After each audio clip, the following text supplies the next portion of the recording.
Hey, I'm Alan Lilienthal, and you're listening to Port of Entry, a podcast from KPBS and PRX about our transborder lives here where the U.S. and Mexico meet. So back in June, Port of Entry producer Kinsey Moreland met up with John Fanisto. Oh, Kinsey, I didn't recognize you. Nice to see you. Yeah, the last time I saw you, you were out chasing me around out here. Thank you for coming out. I'm back here to chase you around today. Appreciate your being here. Thanks for turning. Longtime listeners of the show might recognize John's voice. He's the pastor behind Border Church, the outdoor service that meets up at the actual U.S Mexico border fence with members in both Tijuana and San Diego. Yeah, let me. By all means, I have at it. Let me dump a few things off, and then I'll. So yeah, picture people on each side of the international border. Between the two sides are one 12-foot fence and a taller secondary fence. But they're all listening to the same bilingual church service through a sound system set up on the Tijuana side. And the backdrop is Playas, this beautiful beach at the southwesternmost point of the U.S Mexico border. I'm here at Friendship Park. Beautiful Sunday afternoon. The breeze is blowing. And the beach on the U.S. side is almost entirely vacant. It's the only stretch of undeveloped coastline in Southern California. It has a beauty all of its own. We did an entire episode on the Binational Church a few years ago. You can go back and check it out on our feed sometime. Anyway, we're bringing back John today because the pandemic has really disrupted Border Church. Just like it's disrupted so many things in this strange new normal we're all navigating. So when the pandemic hit, Friendship Park, the spot that's inside Borderfield State Park where Border Church is held, was closed down alongside everything else in our society.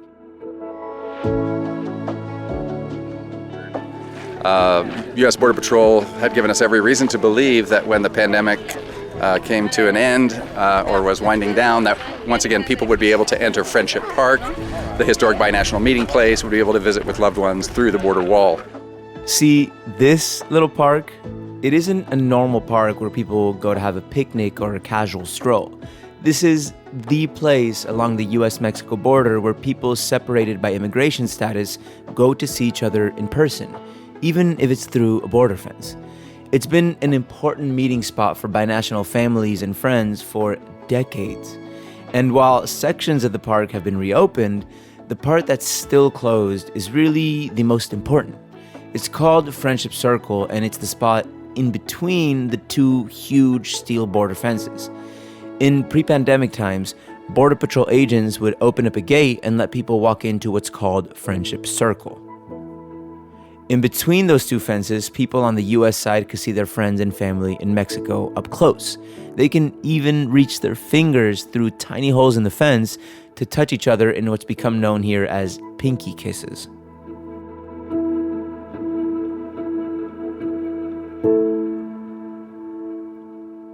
As you can see, the California State Park and the surrounding area is open, and people are arriving. I've met several families who are here today wishing to be able to visit with their loved ones in Mexico. U.S. Border Patrol has not opened the park. Federal property is still closed.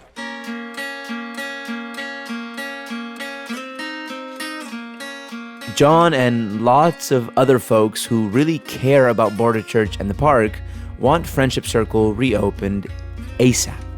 And after many failed attempts at talks with the San Diego sector of the U.S. Border Patrol to try to get them to do that, John and others eventually decided it was time for a good old-fashioned protest. I think most of you, otherwise I imagine you wouldn't be here, kind of get the larger purpose that we're fighting for. The message today is Open Friendship Park. So we're here to march in silence and to represent the desire of people on both sides of the border to be able to meet at Friendship Park.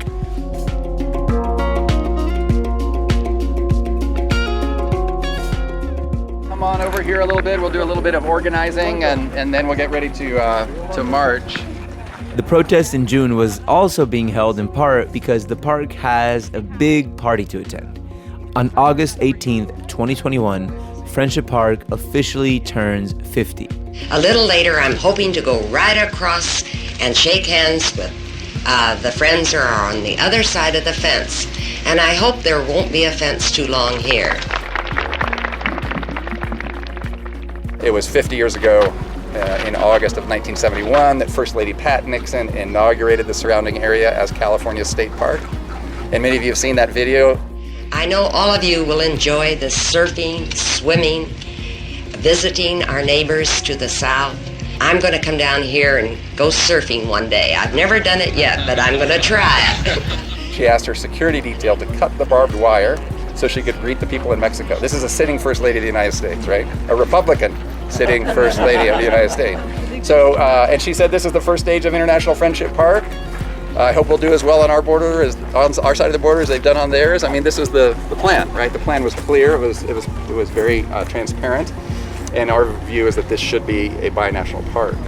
And I know you're going to have many happy times here, especially after we do as well with our beach as our friends to the south have done, planting trees and flowers and making it an attractive beachland for all.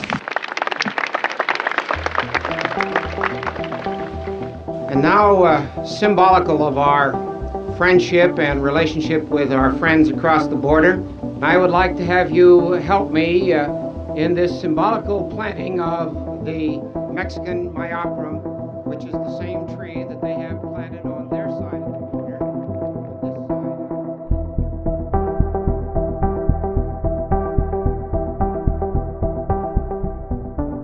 After the break, in a special bonus episode of Port of Entry, producer Kinsey Moreland follows the protesters to the border fence. Then she talks to one longtime friend of Friendship Park whose personal connection to the place keeps him pushing for the locked gates of Friendship Circle to be reopened. No se vayan a ningún lado.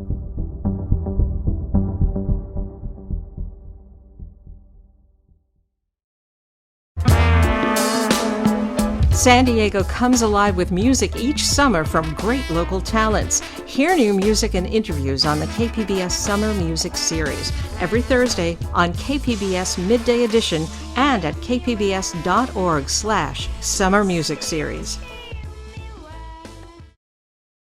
And we're back. Here's Port of Entry producer Kinsey Moreland. So John Fanistil is an easy dude to spot. Come on over here, then we'll do a little bit of organizing, and then we'll get ready to march. Typically, he is one of the tallest guys in a crowd, plus he's got a penchant for wearing a huge straw sun hat. No rush, but what I'm going to do is we're going to get organized, and then we'll break into two groups, those who want to drive in and those who want to walk in. Okay. If at that time you were... On a Sunday morning back in June, a crowd of a few dozen people circled around John in a dirt parking lot outside the entrance to Borderfield State Park. That's the California state park that butts right up against the U.S. Mexico border fence. And John is doing his thing. He's greeting folks, making them feel comfortable, and then immediately getting down to business. Thanks so much for coming out. Really appreciate your being here. Bienvenidos a todos. ¿Vamos en inglés o en los dos? ¿Algunos prefieren español? ¿O todos estamos contentos de hablar en inglés? En árabe. We'll go in English, and if you have questions, please don't hesitate to ask. All kinds of people were there in that dusty parking lot that day. Activists, professors, church folks, even a few families with young kids in strollers, and a gentleman who just celebrated his 80th birthday. Yeah. Let me give you a white shirt. Yeah, give me that shirt, please. Yeah. Everyone there was wearing white because they were asked to, partly to symbolize peace and partly to just make themselves stand out. Yeah, it's a white shirt. So don't rub too much ketchup on me. So California's Borderfield State Park is, of course, run by state park people. But because the international border is right here, there's federal property in the park, too. The federal government actually took some of the land from the state of California by eminent domain back in 2006. And things have changed a lot since then. I actually have a picture of myself with my then boyfriend, now husband, on the Mexican side of Friendship Park back in 2008. We were sort of poking our heads through the huge gaps in the single fence that stood on the beach back then. I remember a bunch of kids there that day running through the wide slots in the border fence that literally dips and then disappears into the Pacific Ocean. The kids were laughing as they casually crossed back and forth between the U.S. and Mexico. And families were there that day too, having reunions through the fence. It's a common scene here since there are all kinds of reasons people in Mexico can't cross north to see their families or vice versa.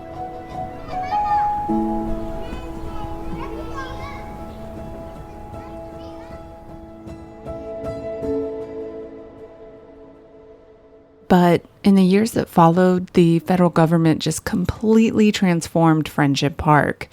They built a 15-foot secondary wall, a watchtower, and added lots of other security measures.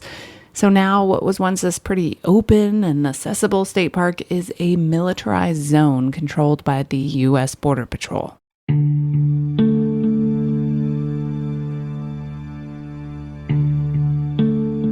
when you get out there, if you first time you see these big double walls, those have only been there 12 or 13 years. That's not the way it was designed. That's not what it's supposed to look like. That's just the lay of the land at the moment. So after the park was transformed into this militarized zone, John and a coalition of border activists who came to be known as the Friends of Friendship Park started working to get the land to look and feel a lot, well, friendlier again. And because of their activism, Border Patrol did eventually agree to opening a gate and letting people inside the two border fences. Specifically, they said they'd open the gate every Saturday and Sunday from 10 a.m. to 2 p.m. And that allows people from the United States to enter in between the walls, get up against the primary wall, which is the wall covered with that thick metal mesh, and that's where people are able to meet up with friends and loved ones. We know because Border Patrol counted one year 2,300 family reunions, about 40 or 50 a weekend. If there were greater access, that number would explode.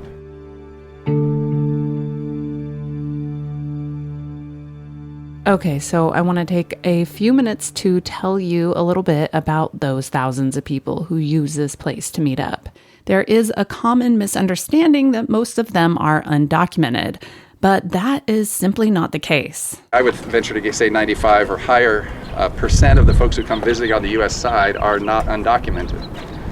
We get a lot of inquiries from people who are undocumented. We tell them, es mucho riesgo. There's a great risk because the place is, surrounded by Border Patrol. It's one of the most heavily surveilled parts of the country.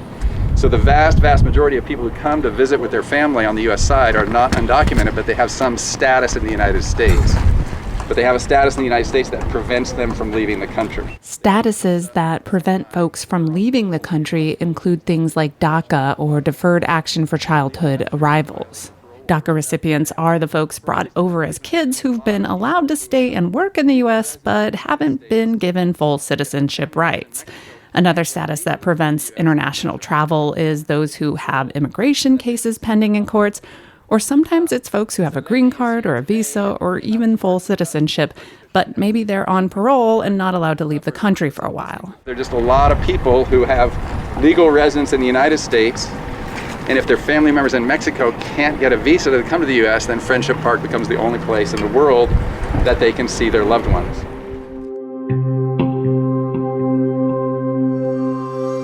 Hi, my name is Selene. So about close to 11 years ago, my younger sister was deported, and this is the only place that I can come and get to see her.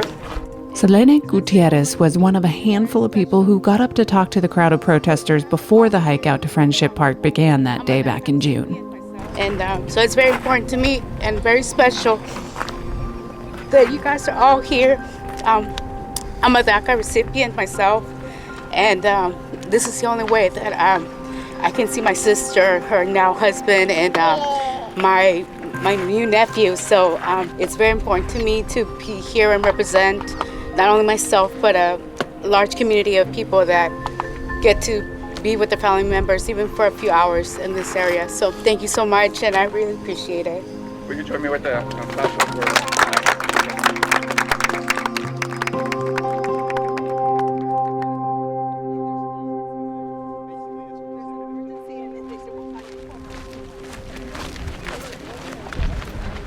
So the hike out to Friendship Park from the entrance of Borderfield State Park is about 1.8 miles.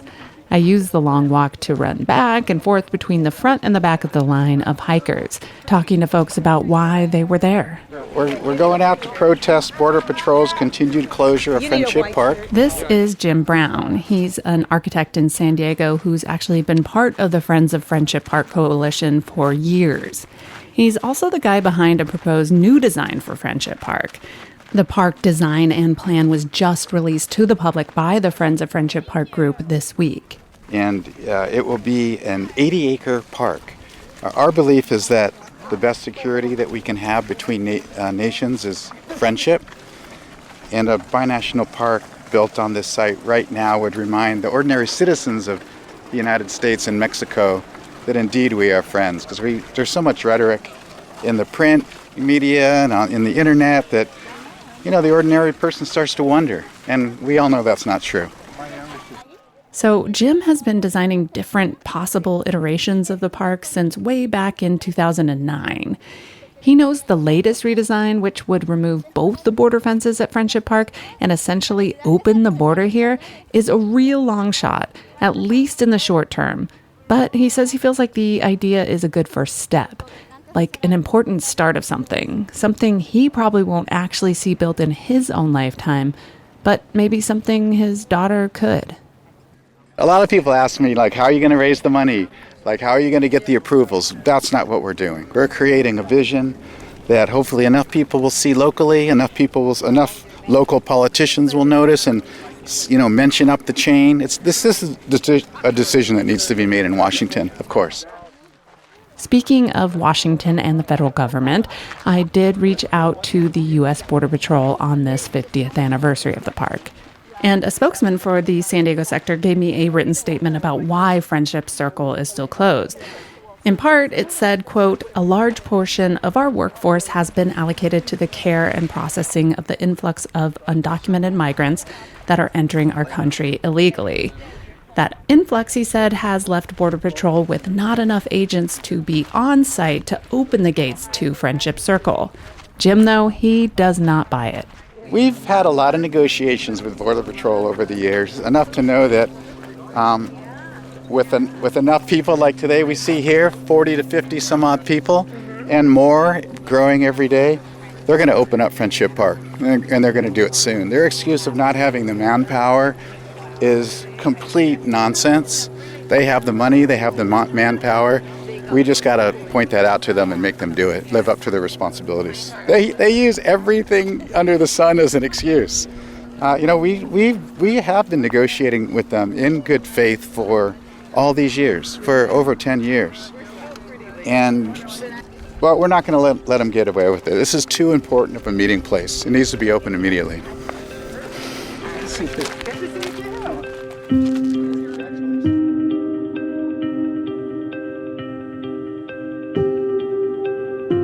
So the protesters and I hiked on, and I kept asking people about why they were out spending their Sunday morning protesting to reopen Friendship Circle. Can I ask you who you are and why you're here today? Maggie Baker, and I care about this region. I care about people who can't see each other. And I have a history here. I have a love affair with the border region. I'm Penny Moreau. This is my husband, Mike. Hi. Hi. We really support the effort to open Friendship Park. We've been part of this vision for many, many years. Hi, I'm Cristela Garcia Spitz, and I'm here to represent those that can't be here. It's had a big impact on me just to see the types of reunions that get to happen, the types of celebrations that get to happen in the park. My name's Rachel Myers, and I'm here to support the opening of the park because it is so important for families and friends to be able to see one another. Throughout the pandemic, my daughter's been in Canada, and we've been unable to cross the border. It's the longest I've been without seeing her, which definitely gives me a lot even more empathy for folks here. My name is Taha Hassan. I'm the Imam and Director of the Islamic Center of San Diego. I'm here standing in solidarity with all my fellow faith leaders, brothers and sisters, to demand the opening of the Friendship Park. We are, and our faith teaches us, about the importance of the unity of the families, bringing people together. What's going on now is totally the opposite. We would like the Friendship Park to be open and to allow families from both sides to come together, see each other, and share that love.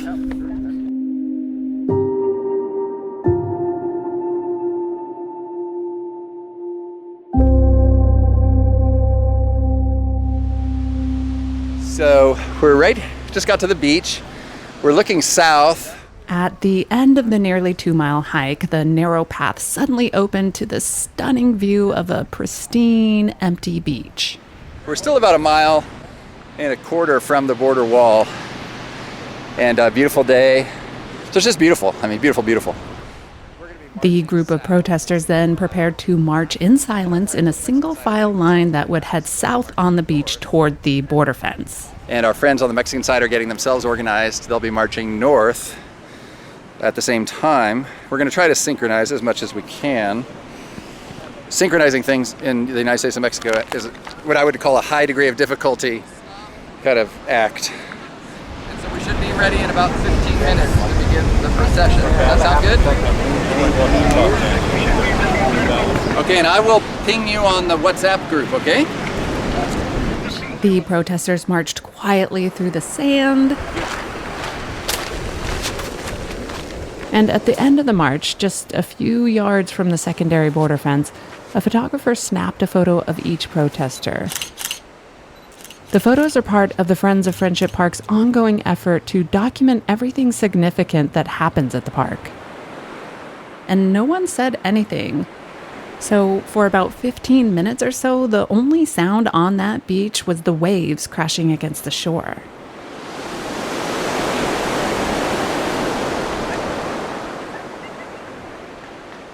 Eventually, the silence was broken by loud cheers from protesters on both sides of the border.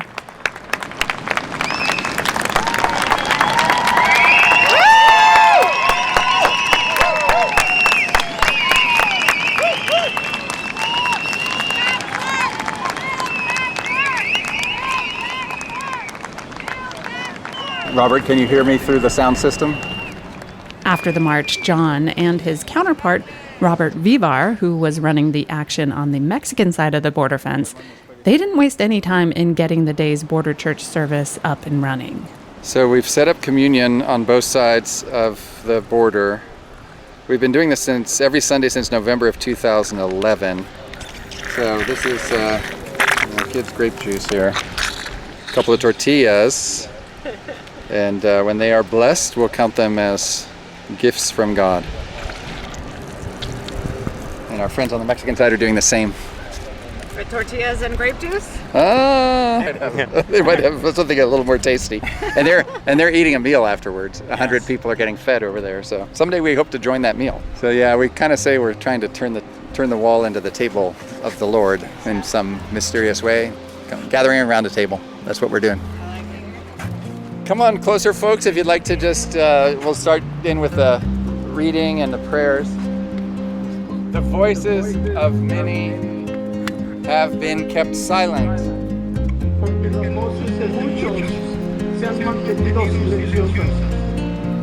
The voices of the borderlands are rarely heard. After a quick break, Kinsey crosses the border and talks to someone with a personal connection and long relationship with Friendship Park. Regresamos en unos momentos. Tell us what the border is like.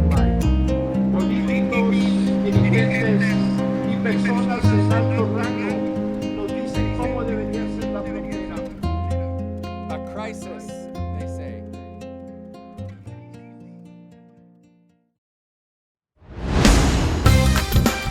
Do you know what Indian film played for more than 1,000 weeks in one cinema? Get the answer as KPBS's Cinema Junkie goes to India to explore the golden age of Bollywood cinema. We'll also discuss the perfect Bollywood intermission snack. You know, as a kid, maybe I wasn't so interested in the movies, but I always looked forward to the intermission because you would have these hot samosas and you would get 2 of them in a little paper, like a wax paper bag, and it would be all crinkly. Plus, the nitrate diva reveals her strange obsession in the latest Share Your Addiction. One of my movie obsessions is recognizing recycled props, costumes, and set pieces in movies from Hollywood's golden age. I'm your host, Beth Accomando. Find Cinema Junkie at kpbs.org/cinemajunkie or wherever you get your podcasts. Y estamos de vuelta. So, COVID and the lockdowns. The whole experience made Kinsey think about Friendship Park in a different way. She says being separated from her own family for months and months during the 2020 lockdowns, it made her better understand just how essentially important in-person meetups really are. Now that, people have been separated from their family because of COVID, it kind of makes me think that maybe people will be more empathetic of no, actually a phone call or even a Zoom call is not a replacement for in-person meetings. Absolutely. I think that people can be more empathetic now that they faced for over a year that family separation also. For example, I'm a grandparent and I can't see my grandkids because they're in the U.S. and they're growing up without me, So I can imagine what grandparents are going through, having to go through a whole year without being able to hug their grandkids. Grandkids are a gift of God to grandparents. And for you as a grandparent to be denied that gift of hugging your grandkids, of spending time with your grandkids, it's disastrous. So this is Robert Vivar, the guy who was running the protest and border church on the Tijuana side of the border during that Friendship Park protest back in June. He helps out in part because he has actually used the park in the past to see those grandkids of his. A few weeks after the silent march, I crossed into Mexico and met up with Robert at his office. He told me about how he ended up in a situation where he can't cross the border to see his own family. And the story actually starts with where he was born, here in Tijuana. And quick aside, his birth in the border town is actually one of his little claims to fame because I was the first kid that was born in an ambulance. Really? Yes. In the entire city? Yes, on the Red Cross, on the ambulance. That's cool. Right in front of the Sombrero restaurant. 6 years after his birth, Robert's family crossed the border. When legally we're getting green cards, and I remember very clearly hopping on the Greyhound bus and sitting next to my dad. Robert and his family ended up in Corona, California. That's a city southeast of Los Angeles. And Robert eventually graduated high school, then moved to LA and got a job at the airport. He got married, had kids. Essentially, he achieved that elusive American dream. But then Robert started doing drugs, just casually on the weekends with friends at first, but the drugs eventually took over his life. He ended up getting arrested for petty theft, but he says a public defender convinced him to plead guilty to possession of drugs with the intent to manufacture. The hope was that the charge would get him sent to drug rehab where he could get free help kicking his addiction. But what Robert didn't know was that the charge came with mandatory deportation for people like him, people with green cards. So in 2003, Robert found himself on a bus headed back to his hometown of Tijuana. And being forced to leave his family and return to a country he left when he was just a kid, it was a culture shock, to say the least. He says he felt really depressed and didn't know what to do. I was one of the fortunate ones that had family here, kind of distant, an aunt and a cousin. So I had a place to go, fortunately. Good, yeah. And when I got to my aunt's house, my mom's sister, she saw that I was devastated, and she looks at me and says, "You're gonna be okay. Don't worry. God's here in Mexico also." And that, that stuck to me pretty good. It's like, yeah, that's right. He's here in TJ also, not only in the U.S. Robert tried to make the best of a bad situation, but he says he just could not find a job. Meanwhile, his wife was having some major health issues, so he says he did what he felt he had to do to take care of his family. So 3 months later, I went back undocumented. And, I never touched drugs again, alcohol, just dedicated myself to working, taking care of my family.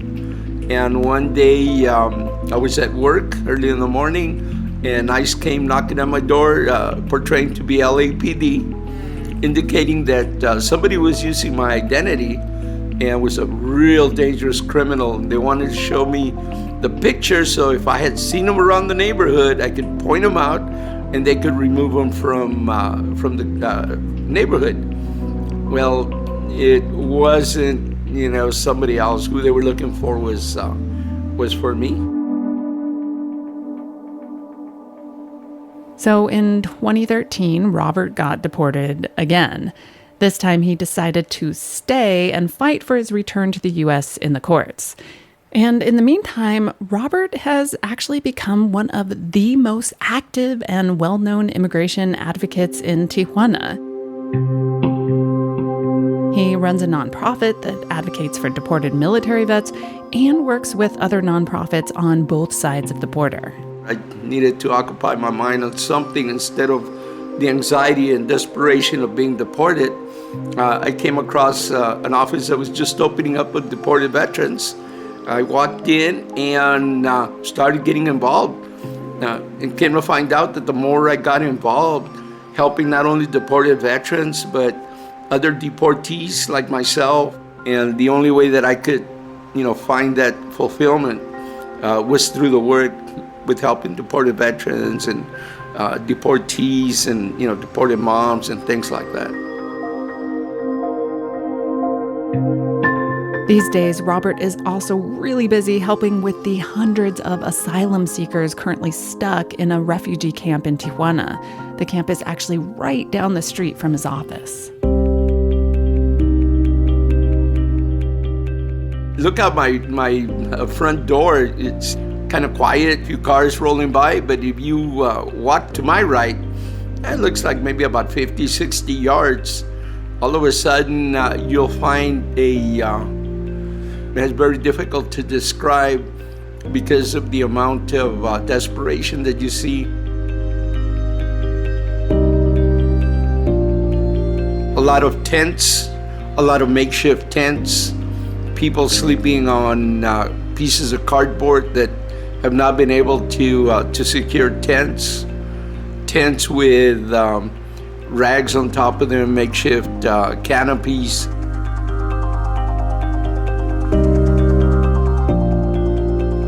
Robert is a popular guy in the migrant camp because he's basically helping out as many people as he can.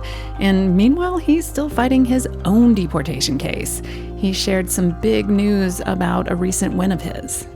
As a matter of fact, things are going very well for me. I recently won a decision in the California Supreme Court where my charge was vacated.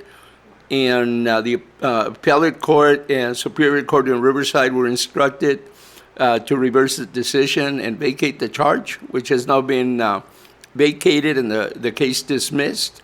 And my attorneys are filing with the Board of Immigration Appeals to reopen my immigration case and request to have my removal vacated also. Wow, congratulations. Thank you. So maybe soon Robert will be able to see those grandkids of his in person again. But he says that even when he is allowed back into the U.S., he will continue his advocacy work back here in Tijuana. There's a lot of work to be done, and it's going to be very helpful to be able to go back and forth to continue that work. Our slogan for our organization is "Leave No One Behind," which is a Marine motto. And we plan on living it and continue it.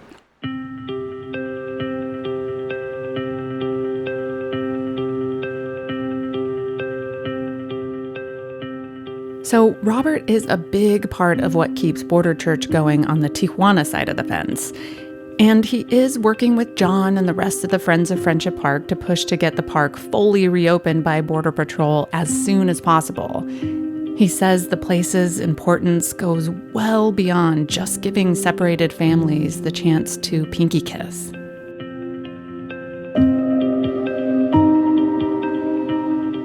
We still have families showing up, not as many, of course, as before, And that's part of the reason why we're being very active on both sides.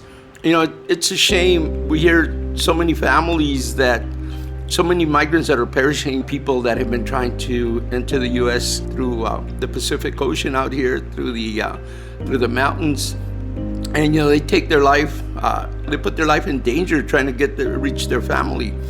And we know for a fact that when Friendship Park was open, this would serve as an opportunity for families to be able to come together through that border wall and bring them hope to continue to wait and have patience and fight for a way to be able to be reunited, but the legal way. And taking that away from them, we can understand that's a reason why many of them get desperate and take that perilous journey of trying to reach their family.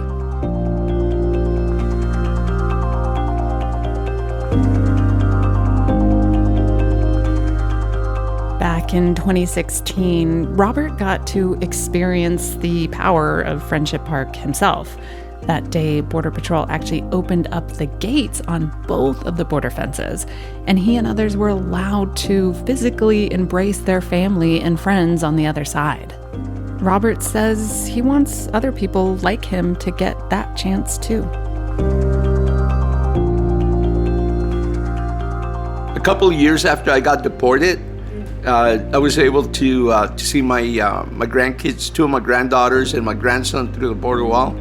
I was able to hug my son and my two granddaughters when they opened the gate.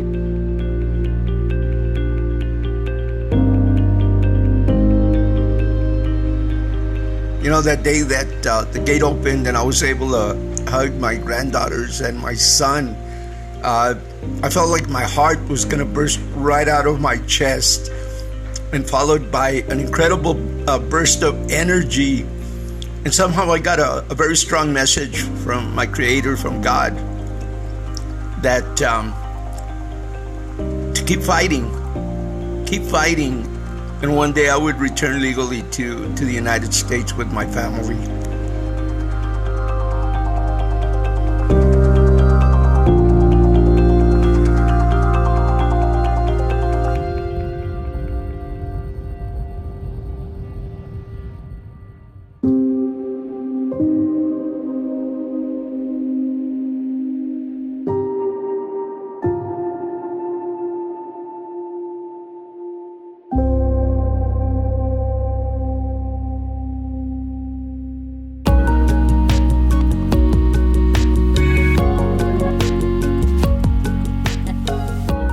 So lots of super fun events like art shows, concerts, and more are happening this week in celebration of the 50th anniversary of Friendship Park. For the full schedule, check out friendshippark50.org. That's friendshippark50.org. The big event is at Friendship Park on August 22nd. The San Diego mayor will be there alongside other community leaders on both sides of the border.